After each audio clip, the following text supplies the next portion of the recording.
사랑하는 성도 여러분, 오늘도 말씀의 자리에서 주님이 우리 가운데 채우시는 은혜로 한 주의 삶이 주님이 이끄신 힘으로 살아가는 귀한 시간 될 수 있기를 바랍니다. 오늘 말씀은 시편 35편 19절에서 28절의 말씀인데요. 이 말씀을 함께 읽고 묵상하도록 하겠습니다. 부당하게 나의 원수된 자가 나로 말미암아 기뻐하지 못하게 하시며 까닭 없이 나를 미워하는 자들이 서로 눈짓하지 못하게 하소서. 무릇 그들을 화평으로 말하지 아니하고 오히려 평안히 땅에 사는 자들을 거짓말로 모략하며 또 그들이 나를 향하여 입을 크게 벌리고 하하 우리가 목격하였다 하나이다. 여호와여 주께서 이를 보셨사오니 잠잠하지 마옵소서.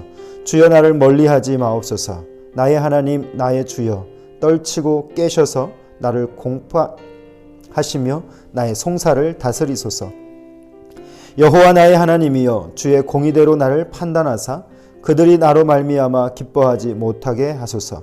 그들이 마음속으로 이르기를 아하 소원을 성취하였다 하지 못하게 하시며 우리가 그를 삼켰다 말하지 못하게 하소서. 나의 재난을 기뻐하는 자들이 함께 부끄러워 낭패를 당하게 하시며 나를 향하여 스스로 뽐내는 자들이 수치와 욕을 당하게 하소서.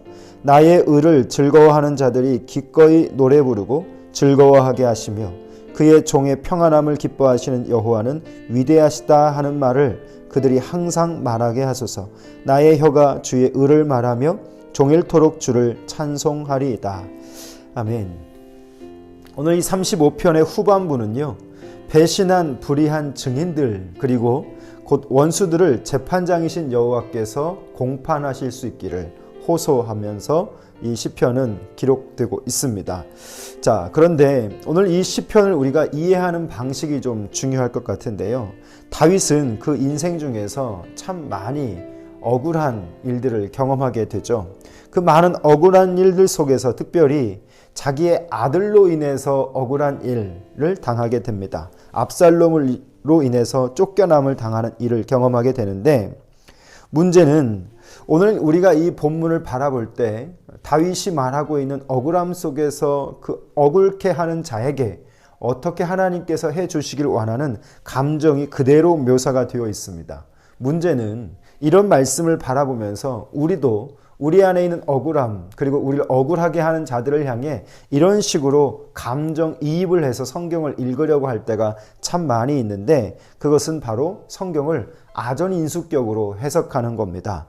특별히 오늘 본문을 좀 정확하게 이해해 보려면 사무엘하 16장에 기록되어진 다윗의 스토리를 우리가 좀 볼 필요가 있습니다. 시간이 되시는 분들 이 사무엘하에서 무비보셋의 종인 시바를 통해 다윗이 속임을 당하게 되고 또 그에게 무비보셋의 재산을 물려주게 되는 그런 어리석은 과정을 경험하게 됩니다. 그러나 나중에 또 이런 상황이 어떻게 결정이 되어지는지 우리는 또 그 말씀을 통해서 볼 수 있게 되는데요. 시편 35편은 바로 그러한 배경에서 이해하는 것이 참 좋습니다. 그래야 정확한 이해를 할 수 있는 것이죠. 오늘 이 시편의 다윗은 자신의 영혼을 괴롭히는 법을 배우고 있습니다. 무슨 말이냐면 시인이 13절에서 내 영혼을 괴롭게 했다라고 하는 표현을 쓰고 있는데요.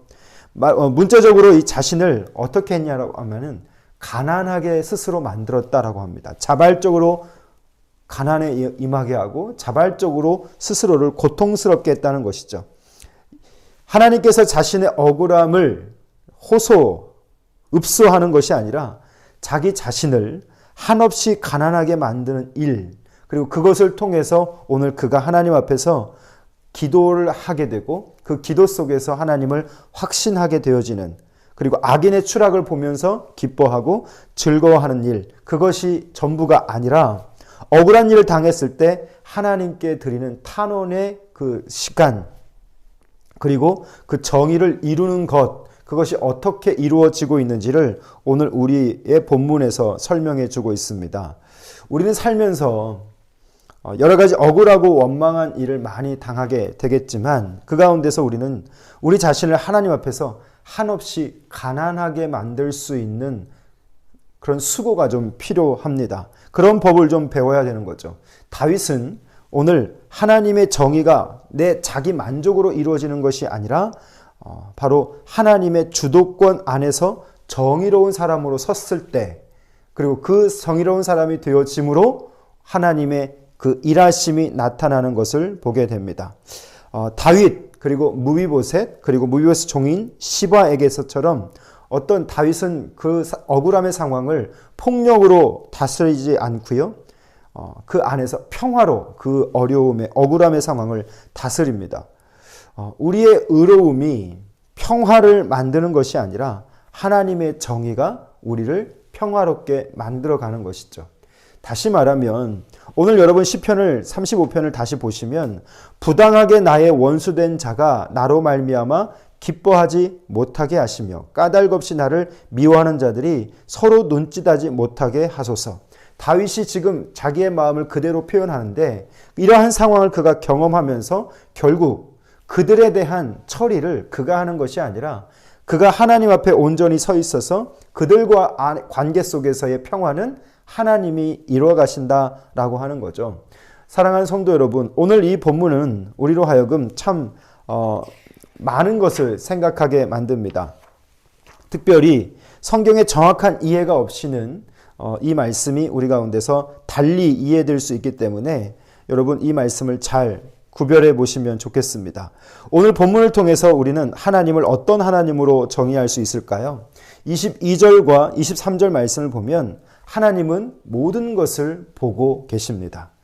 원수들은 보지 않는 것을 보았다, 거짓말할 수 있지만 하나님은 본대로 행하시고 또 보신 대로 갚아주십니다. 그러기에 오늘 다윗은 하나님께서 하나도 빠뜨리지 마십시오 라고 당부하고 있죠. 자, 그리고 그 모든 것을 아뢰고 있습니다. 하나님이 우상처럼 눈이 없고 귀가 없는 짝대기 짚은 어떤 늙은이가 아니라 하나님은 공의로우시고 살아계셔서 모든 것을 다 보고 다 알고 계신다. 불꽃 같은 눈동자로 다 살피신다라고 정의할 수 있습니다. 그래서 그 하나님 앞에 탄원하는 것이죠. 하나님 잠잠하지 마십시오. 하나님을 바라보는 것입니다.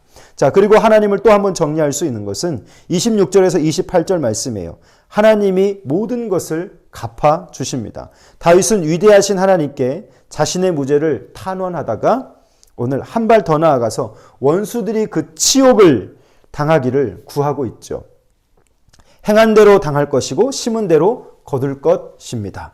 의인과 악인의 운명이 역전이 될 것입니다. 남의 고통을 통해서 자신의 기쁨을 삼고 또 남의 고통을 기뻐하던 자들이 수치를 당하게 될 것을 설명하고 있죠. 의를 추구하던 이들이 노래를 하고 그리고 춤을 출 것을 말씀하고 있습니다. 그 크기를 가늠하지 못하는 하나님께서 악인에게 어떤 방식으로 갚으시고 어떤 방식으로 의인을 세우시는지 하나님은 모든 것을 갚아주시는 하나님이다. 이렇게 정리할 수 있죠. 오늘 저는 이 말씀을 보면서 이런 교훈을 정리해 봅니다. 19절에서 21절 말씀을 보면 하나님께 우리의 거짓을 고발할 수 있어야 합니다. 다윗은 악한 자들이 심판받아야 할 이유를 오늘 조목조목 나열하고 있죠. 터무니없이 약자를 괴롭히거나 까닭 없이 사람을 미워하거나 또 거짓말을 일삼게 되어질 때 하나님은 이 모든 것을 우리 안에서 살피고 계십니다. 그래서 끊임없이 우리 안에서 발생되는 이런 죄악들을 우리는 고발할 수 있는, 하나님 앞에서 낱낱이 고발할 수 있는 것이 필요하겠죠. 저는 이 생각을 해봅니다. 하나님은 또 그 하나님을 따르는 백성들은 거짓되지 말아야 할 것입니다. 진리의 증인으로서 또 그 하나님 앞에서 하나님께 그 거짓을 탄핵하고 또 탄원할 수 있는 자. 오늘 말씀 앞에서 우리가 남들이 나를 하여금 억울하게 했을 때 그 억울케 한 자들을 탄원하는 것이 아니라 내 안에서 있는 죄를 탄원할 수 있는 자.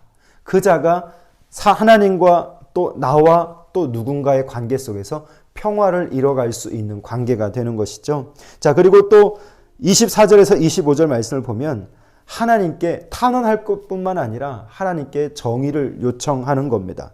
다윗은 공정한 재판을 기대합니다. 인간의 잣대가 아닌 하나님의 잣대로 모든 것이 판단되기를 원합니다. 그래서 송사하고 그리고 그 안에서 다윗은 승리할 자신이 있는 것이죠.